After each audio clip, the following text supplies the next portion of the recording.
On a bitter December morning in 2004, in the quiet coastal town of Rockport, Massachusetts, a mother walked into the police station with trembling hands and a story that would unravel a secret 2 decades old. The woman, now in her 30s, spoke haltingly about memories she had buried since childhood, memories of a night when her father came home with blood on his hands and told her that sometimes bad things happen to bad people. Within hours, investigators would reopen a case that had gone cold in 1982, a case involving a missing fisherman named Thomas Garrett who vanished without a trace from the docks where he had worked for 15 years. The arrest that followed would split the community down the middle, dividing neighbors who had lived side by side for generations, forcing them to confront a question that had haunted the town in whispers but never in open daylight. What happened to Tommy Garrett on the night of October 14, 1982? And did the man they trusted, the man they called friend, the man who served on the town council and coached Little League baseball, know more than he ever said? The town of Rockport sits on the northernmost tip of Cape Ann, a granite peninsula that juts into the Atlantic like a fist.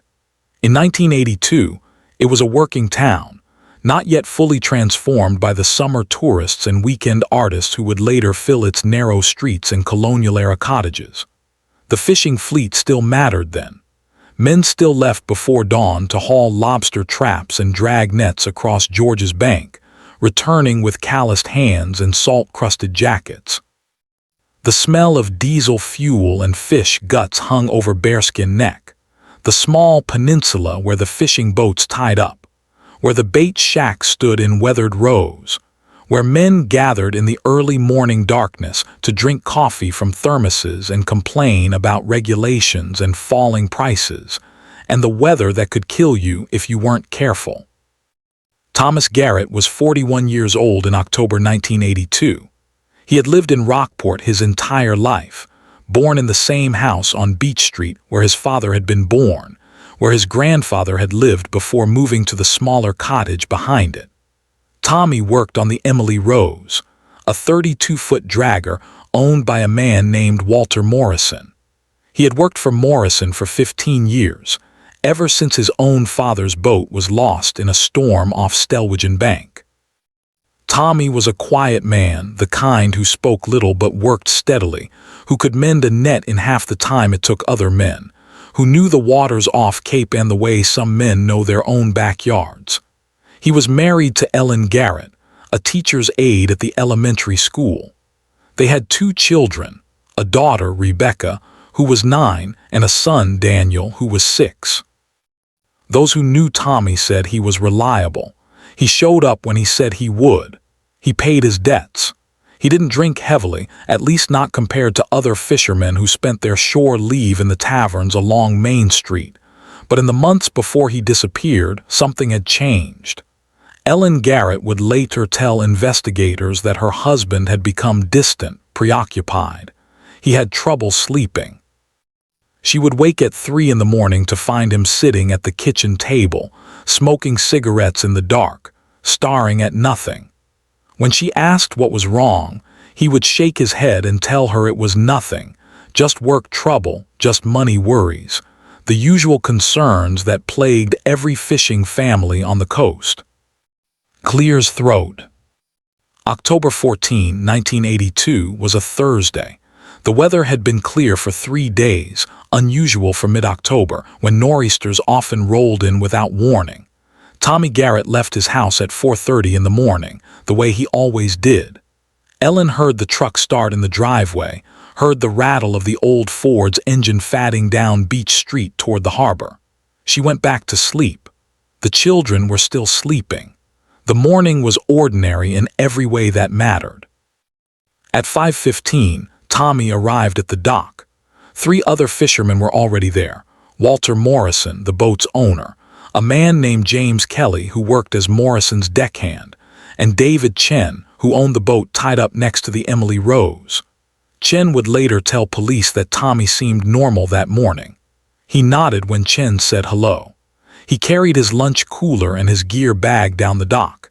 He stepped aboard the Emily Rose and disappeared below deck to stow his things. Morrison and Kelly were on deck, checking the rigging, preparing for departure. The plan was to head out to Jeffrey's Ledge, about 20 miles northeast, where Morrison had heard the cod were running thick. At 5:45, Morrison started the engine. The Emily Rose backed away from the dock, turned toward the harbor mouth and headed into open water. Chen watched them go. He could see Tommy standing on deck, coiling a line. The sun was just beginning to rise, turning the eastern sky from black to deep purple to pale orange. Chen went back to his own preparations. He did not see the Emily Rose again until 6 that evening, when it returned to the dock with only 2 men aboard. Morrison and Kelly tied up at 6:15. Chen noticed immediately that Tommy was not with them. He walked over and asked where Garrett had gone. Morrison, a thick-shouldered man with a gray beard and heavy-lidded eyes, shook his head. He looked tired. He said Tommy had decided to stay out, that another boat had come alongside around noon and Tommy had transferred to it, planning to work a longer day. He said the other boat was the Margaret Ann, a vessel out of Gloucester. He said Tommy would get a ride back later, maybe tomorrow. Chen found this odd. Fishermen did not often transfer between boats in the middle of a workday. Gloucester was 15 miles south. Why would Tommy go there when his truck was parked here in Rockport, when his family was waiting for him at home? But Chen said nothing. He went home. He thought perhaps there was an explanation he did not understand, some arrangement between Tommy and Morrison that was none of his business. Ellen Garrett began to worry when her husband did not come home that night. She called Morrison's house at 9 o'clock. Morrison's wife, Patricia, answered. She said Walter was already asleep, exhausted from the day's work. Ellen asked if Patricia knew when Tommy would be home. Patricia said she didn't know, that Walter had mentioned something about Tommy working another boat, but she wasn't sure of the details. Ellen hung up. She sat in the living room with the television on, not watching it, just waiting for the sound of the truck in the driveway. At midnight, she called the police. The Rockport Police Department dispatched Officer Michael Santos to the Garrett house at 12:20. Santos was a young patrolman, only 2 years out of the academy, assigned to the night shift. He took Ellen's statement while standing in her kitchen. She told him Tommy had left for work that morning and had not returned. She told him Morrison said Tommy had gone to work on another boat. She told him this was not like her husband, that he always called if he was going to be late, that he would never leave her worrying like this. Santos wrote down the information. He told her that sometimes fishermen's plans changed, that the sea was unpredictable, that her husband would probably turn up in the morning with a story about good fishing and extra pay. He told her to try to get some sleep. Santos left at 12:50. Ellen did not sleep. She sat on the couch and waited for dawn.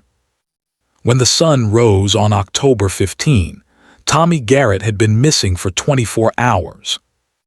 Santos returned to the Garrett house at 7 in the morning, this time accompanied by Sergeant Lawrence Burke, the senior officer on duty.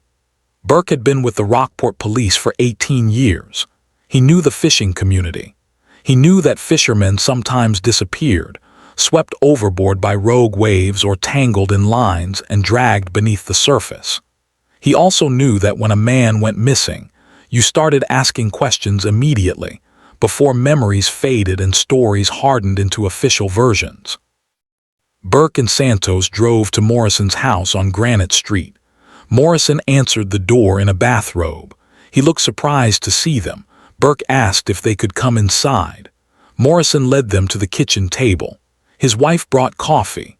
Burke asked Morrison to explain exactly what had happened the previous day. Morrison told the same story he had told Chen. Tommy had been working on deck when another boat, the Margaret Ann out of Gloucester, came alongside around noon. The captain of the Margaret Ann, a man Morrison identified as Robert Simmons, had called out that he needed an extra hand for the afternoon. Tommy had agreed to go. He climbed across to the Margaret Ann. Morrison and Kelly continued fishing. They returned to Rockport in the evening. Morrison assumed Tommy would find his own way home.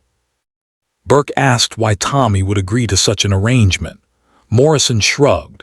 He said maybe Tommy needed the money. He said maybe Tommy just wanted to keep working. He said fishermen did things like this sometimes, helping each other out. Burke asked if Morrison had seen Tommy actually board the Margaret Ann.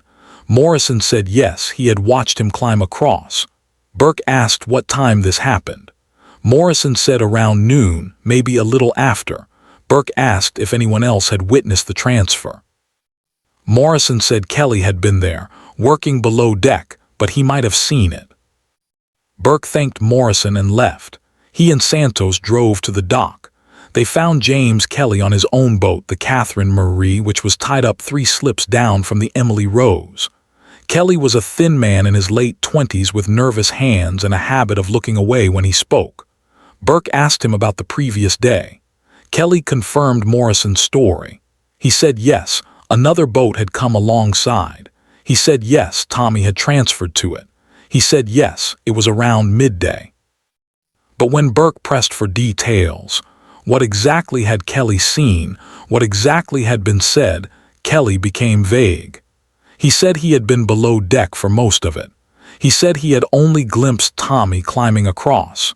He said Morrison had told him what was happening. Burke noticed something in Kelly's voice, a hesitation, a reluctance to commit to specifics. He asked Kelly if he was certain about what he had seen. Kelly nodded, but his eyes shifted toward the water, toward the horizon, anywhere but at Burke's face. Clear's throat. By noon on October 15, Burke had contacted the Coast Guard.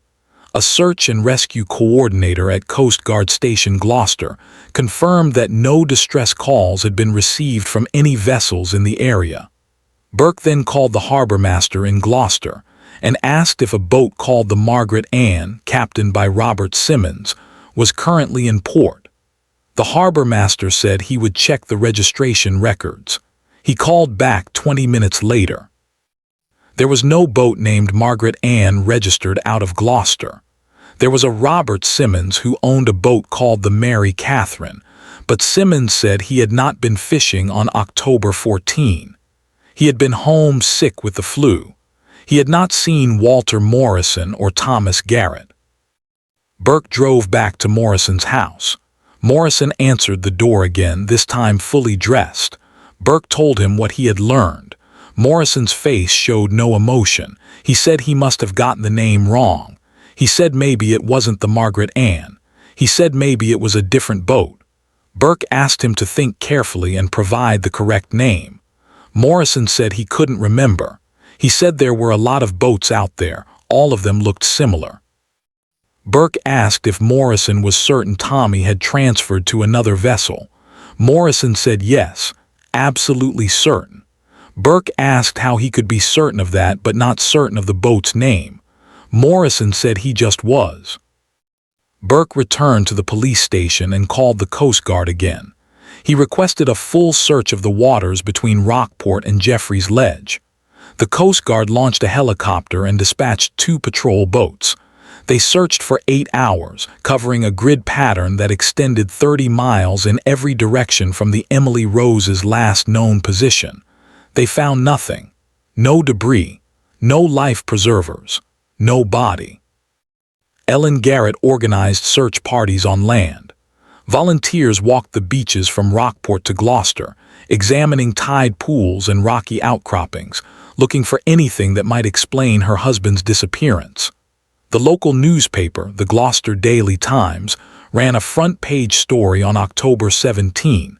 Fisherman missing after boat transfer. The article quoted Ellen saying her husband was a careful man, a strong swimmer, a person who would not take unnecessary risks. The article quoted Morrison saying accidents happened at sea, that the ocean was unforgiving, that sometimes men were lost and never found. On October 20, Burke brought Morrison and Kelly to the police station for formal interviews. He recorded both conversations. Morrison repeated his story with minor variations. He said the transfer had happened around noon. He said Tommy had climbed across between the boats using a rope ladder. He said the sea had been calm. He said Tommy had seemed eager to work the extra hours. Kelly's story was less consistent. In his first telling, he said he had been below deck and had not seen the transfer. In his second telling, he said he had been on deck but had turned away at the crucial moment. In his third telling, he said he had seen Tommy's legs disappearing over the rail but had not seen which boat he was boarding. Deputies whispered quietly in the hallways of the police station. Something did not add up. If Tommy had transferred to another boat, why had Morrison given a false name? If the sea had been calm and the transfer routine, why was Kelly so uncertain about what he had witnessed? And if Tommy had indeed gone to work on another vessel, where was that vessel now? Why had no one come forward to say they had worked with Tommy Garrett on October 14, 1982? Burke requested permission to search the Emily Rose. Morrison refused. He said the boat was his property, and the police had no right to board it without a warrant. Burke applied for a warrant. The request was denied.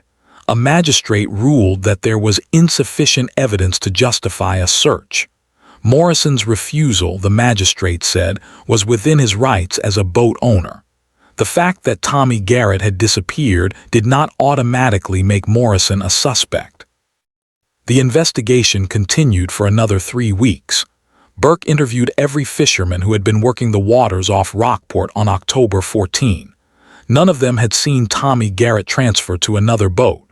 None of them had seen the Emily Rose come alongside any other vessel. Burke contacted the National Weather Service and obtained detailed records for the day in question. The sea had been calm, with waves under 3 feet and winds from the southwest at 8 miles per hour. Conditions had been ideal for fishing, but also ideal for observation. Other boats had been within sight of the Emily Rose throughout the day. If a transfer had occurred, someone should have seen it. On November 10, 1982, the Rockport Police Department officially classified Thomas Garrett's disappearance as a missing person case. The file remained open, but active investigation ceased. Burke wrote in his final report, "Subject was last seen boarding the fishing vessel Emily Rose on the morning of October 14, 1982. Circumstances of disappearance remain unclear. Boat owner Walter Morrison claims subject transferred to another vessel at sea. This claim cannot be verified. No body has been recovered. Case remains unsolved." Ellen Garrett refused to believe her husband was dead. She told reporters she believed Tommy was alive somewhere, that he had been forced to leave, that someone had threatened him or hurt him. She said her husband would never abandon his family voluntarily. She said something terrible had happened, and the people who knew what it was were not telling the truth. The newspaper quoted her less frequently as the weeks passed. By Christmas, the story had disappeared from the front page. By spring, it was no longer mentioned at all. For those who have ever doubted someone you love, for those who have ever felt the ground shift beneath a relationship you thought was solid, you will understand what happened to Ellen Garrett in the months and years that followed. She remained in Rockport through the winter of 1982, but the house on Beach Street became a place of ghosts. Rebecca, her daughter, stopped sleeping through the night. The girl would wake at 2 or 3 in the morning, crying about dreams she could not explain. Daniel, her son, became silent and watchful, a 6-year-old who no longer played with other children at school. Ellen would find him sitting in his father's workshop, holding tools, running his small fingers over the wooden handles of hammers and saws, as if trying to absorb some trace of the man who had used them. In June 1983, Ellen sold the house and moved with the children to Salem, 30 miles south. She found work as a secretary at a law firm. She rented a small apartment on a street where no one knew her story, where she could be anonymous, where she did not have to see Walter Morrison at the grocery store or pass the Emily Rose tied up at the dock. She told the children they were starting fresh. She told them their father had loved them but that he was gone now and they had to learn to live without him. Rebecca asked if Daddy was dead. Ellen said she didn't know. Rebecca asked if he was coming back. Ellen said she didn't know that either. The years accumulated slowly, the way years do when you are waiting for something that never arrives. Rebecca grew into a teenager, then a young woman. She graduated from high school in 1991. She attended community college for a year, then dropped out and took a job waiting tables. She moved through boyfriends and apartments and jobs with a restlessness that Ellen recognized but could not name. Something in Rebecca was always searching, always unsatisfied, always looking for an answer to a question she had never been taught to ask. Daniel was quieter, more withdrawn. He graduated from high school in 1994 and enlisted in the Navy. He served 4 years, then returned to Massachusetts and found work as a mechanic. He rarely spoke about his father. When relatives asked about Tommy at family gatherings, Daniel would leave the room or change the subject. Ellen learned not to mention it. In 1998, Rebecca married a man named Stephen Walsh, a carpenter she had met at a bar in Lynn. The marriage lasted 2 years. When it ended, Rebecca moved back in with her mother. She was 25 years old, unemployed, living in the same apartment where she had spent her adolescence.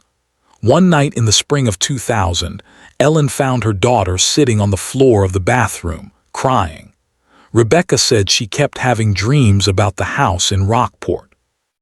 She said she kept dreaming about a man with a gray beard standing in her father's workshop, holding a tool she could not identify. She said the man was telling her that her father had deserved what happened to him. Ellen held her daughter and said it was just a dream, that dreams did not mean anything. But Rebecca insisted. She said the dreams felt like memories. She said she remembered things she could not possibly remember, things from when she was 9 years old, things that should have been lost to time. She said she remembered the night her father disappeared. She said she remembered waking in the middle of the night and seeing a man standing in the doorway of her bedroom. She said the man was not her father. She said the man had blood on his hands. Ellen told her daughter to stop. She said these were fantasies, trauma manifesting as false memories, the mind's way of creating explanations where none existed. Rebecca said no, these were real. She said she had seen something that night, something she had been too young to understand. She said she was ready to tell someone what she knew. Clears throat. On December 3, 2004, Rebecca Walsh walked into the Essex County District Attorney's office in Salem and asked to speak with an investigator. She was shown to a conference room where she met with Assistant District Attorney Lauren Mitchell and Detective Raymond Porter of the Massachusetts State Police. She told them she had information about a cold case from 1982. She told them her father's name was Thomas Garrett. She told them he had disappeared from a fishing boat in Rockport. She told them she believed he had been taken from the boat. Mitchell and Porter listened. They took notes. When Rebecca finished, Mitchell asked if she was certain about what she was saying. Rebecca said yes. Mitchell asked if she would be willing to testify under oath. Rebecca said yes. Mitchell asked if she understood that reopening a case like this would require her to relive painful memories, to subject herself to questioning by defense attorneys, to potentially face the man she believed had harmed her father. Rebecca said she understood. She said she had been waiting 22 years to tell someone the truth. She said she was not going to wait any longer. Porter spent the next 3 weeks reviewing the original case file. He read Burke's reports. He listened to the recorded interviews with Morrison and Kelly. He contacted the Coast Guard and obtained copies of the search records. He contacted the National Weather Service and obtained the original weather data. He contacted David Chen, the fisherman who had seen the Emily Rose leave the dock on the morning of October 14, 1982. Chen, now 70 years old and retired, still lived in Rockport. He confirmed his original statement. He said Morrison and Kelly had returned without Tommy. He said Morrison's story about the boat transfer had never made sense. Porter drove to Rockport and walked the docks. The Emily Rose was long gone, sold and resold, its current whereabouts unknown. But the dock where it had tied up remained the same. Porter stood on the weathered planks and looked out at the harbor. He tried to imagine the scene: 3 men leaving before dawn, only 2 returning. He thought about Morrison's story, about the phantom boat that no one had seen, about the transfer that no one could confirm. On January 12, 2005, Porter obtained a warrant to interview Walter Morrison. Morrison, now 76 years old, was living in a nursing home in Gloucester. He had suffered a stroke in 2002 and was partially paralyzed. Porter and Mitchell arrived at the nursing home at 10 in the morning. They were shown to Morrison's room, a small space with a single bed and a window overlooking a parking lot. Morrison was sitting in a wheelchair, a blanket over his lap. He looked at the investigators with rheumy eyes. Porter identified himself and Mitchell. He told Morrison they were reopening the investigation into Thomas Garrett's disappearance. Morrison said nothing.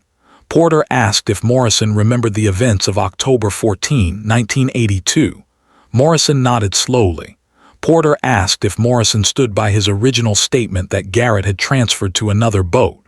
Morrison opened his mouth as if to speak, then closed it. His eyes filled with tears. He looked away, toward the window, toward the gray sky beyond.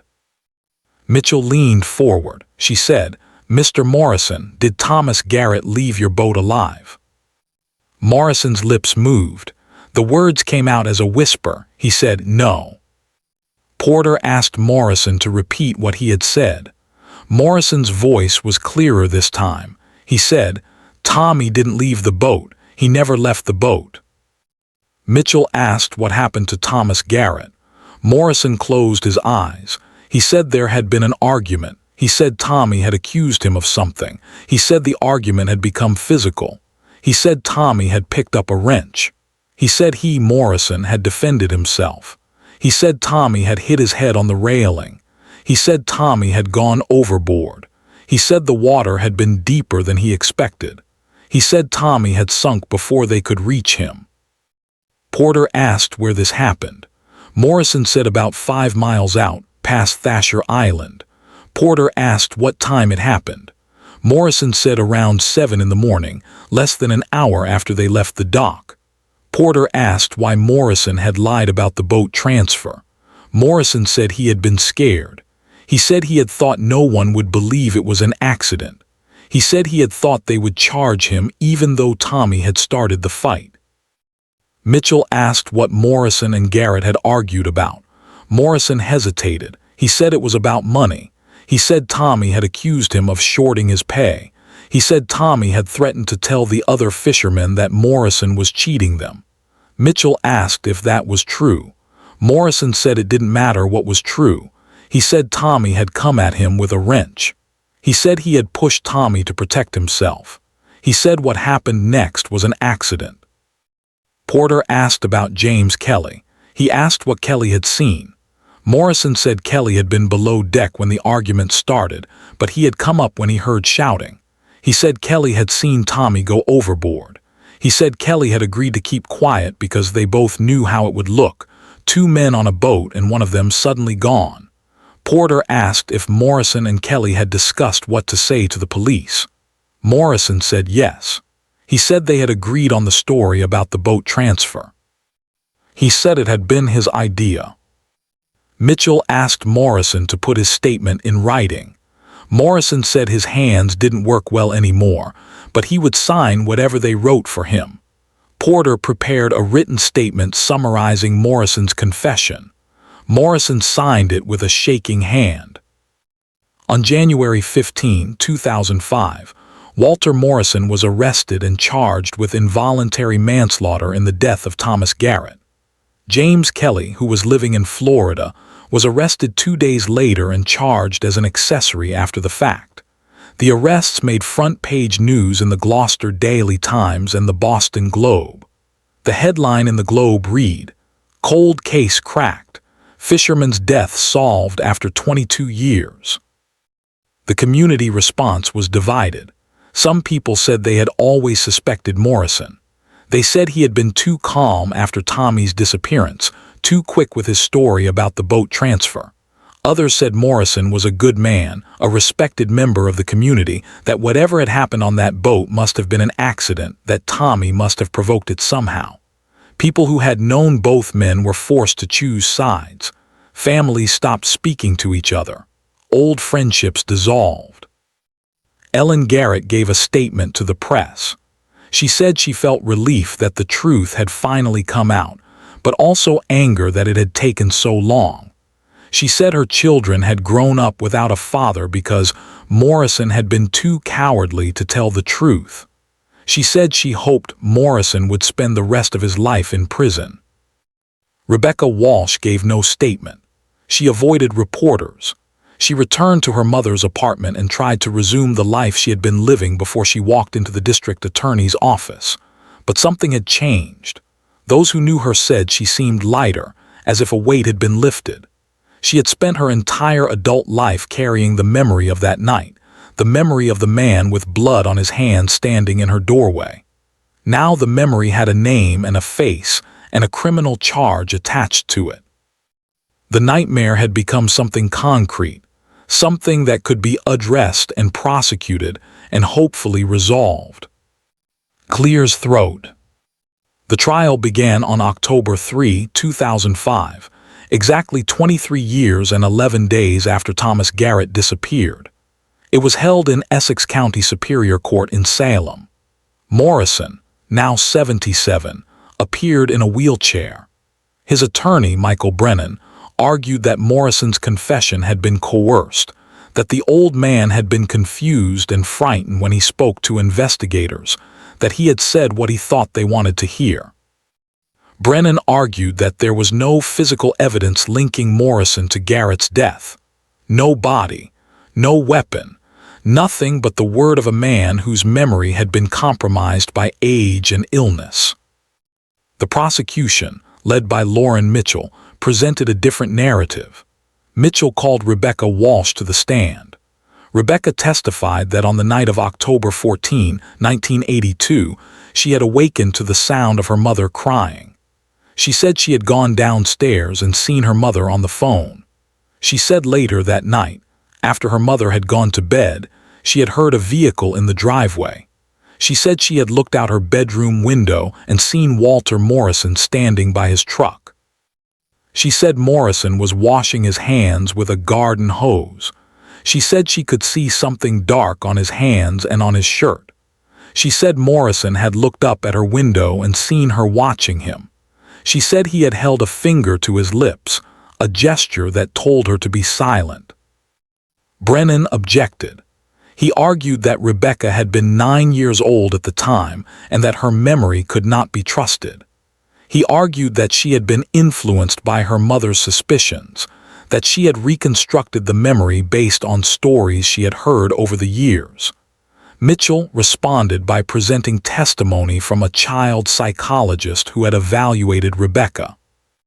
The psychologist testified that Rebecca's memory was consistent with other details of the case, that it contained specific visual information that a child could not have fabricated. Mitchell also called James Kelly. Kelly, now 53, had agreed to testify in exchange for a reduced sentence. He told the court that Morrison's confession was accurate. He said he had seen Tommy and Morrison arguing on deck. He said he had seen Morrison push Tommy. He said he had seen Tommy fall backward and hit his head on the railing. He said he had seen Tommy go overboard. He said he and Morrison had searched for 10 minutes but had found nothing. He said Morrison had told him they needed to agree on a story, that no one would believe it was an accident, that they would both be charged if they told the truth. Brennan cross-examined Kelly aggressively. He asked why Kelly had waited 23 years to tell the truth. Kelly said he had been scared. Brennan asked why Kelly had agreed to lie to the police. Kelly said he had been young and stupid and Morrison had been his boss. Brennan asked if Kelly had received any compensation for his testimony. Kelly said he had been promised a reduced sentence. Brennan suggested that Kelly was lying now to save himself, that he was inventing details to please the prosecution. The trial lasted 3 weeks. The jury deliberated for 6 hours. On October 28, 2005, they returned a verdict. Walter Morrison was guilty of involuntary manslaughter. James Kelly, who had pleaded guilty as part of his agreement to testify, was sentenced to 5 years in prison. Morrison was sentenced to 15 years, though given his age and health, prosecutors acknowledged he would likely die before serving the full term. Morrison died in prison on March 12, 2007, less than 18 months after his conviction. He was 78 years old. The cause of death was listed as complications from pneumonia. Ellen Garrett attended the funeral. She stood at the back of the church and watched as Morrison's family filed past the coffin. When the service ended, she approached Morrison's widow, Patricia, and extended her hand. Patricia took it. The two women stood in silence for a long moment, then separated and walked to their cars. Rebecca Walsh did not attend the funeral. She had moved to New Hampshire shortly after the trial, seeking distance from the place where her childhood had been shattered. She found work as a paralegal. She remarried in 2009. She had 2 children. Those who knew her said she rarely spoke about her father or about the case. She had done what she needed to do. She had told the truth. The rest, she said, was for others to carry. Daniel Garrett, who had been 6 years old when his father disappeared, declined to participate in the trial. He told prosecutors he had no memories of the events in question. He said he preferred to let the past remain in the past. He continued working as a mechanic. He never married. He lived alone in a small house in Peabody. When reporters contacted him after Morrison's conviction, he said only that he hoped his father's body would someday be found and given a proper burial. That hope has not yet been fulfilled. Thomas Garrett's body was never recovered from the waters off Rockport. The Emily Rose, the boat where Thomas Garrett spent his last moments, changed hands 3 times after Morrison's arrest. Its final owner stripped it for parts and burned the hull in 2010. The dock where it once tied up remains, though the fishing fleet that used it has dwindled to a handful of boats. The men who work those boats know the story. They tell it to new crew members as a warning and a reminder. The sea is not the only danger a fisherman faces. For those who have ever wondered whether justice can be delayed but not denied, the case of Thomas Garrett offers a complicated answer. Morrison confessed, was convicted, and died in prison. But the confession came only after 2 decades of silence. It came only after a daughter found the courage to speak about memories that had haunted her since childhood. It came only after the weight of secrecy became too heavy for an old man to carry. Some would say this is justice. Others would say it is merely the closing of a file, the administrative resolution of a case that should have been solved in 1982. What remains undeniable is that Thomas Garrett, a man who left for work one October morning and never returned, was not lost to the sea.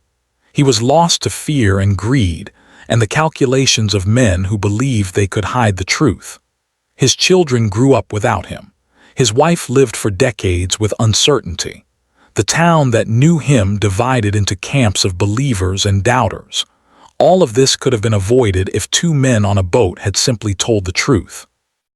Rebecca Walsh, now in her 40s, lives quietly in New Hampshire. She works, raises her children, attends school functions and soccer games. She has built a life that does not revolve around the trauma of her childhood.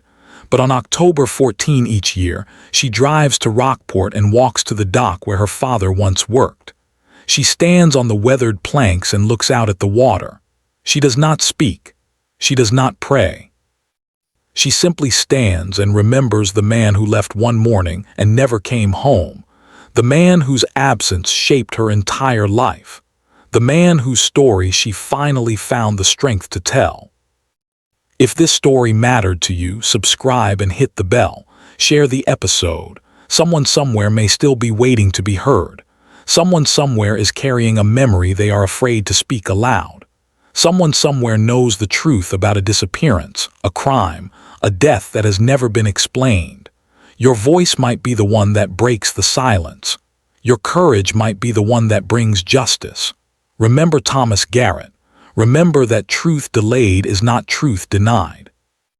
Remember that even after decades, even after hope seems lost, even after the guilty think they have escaped, justice can still find its way home.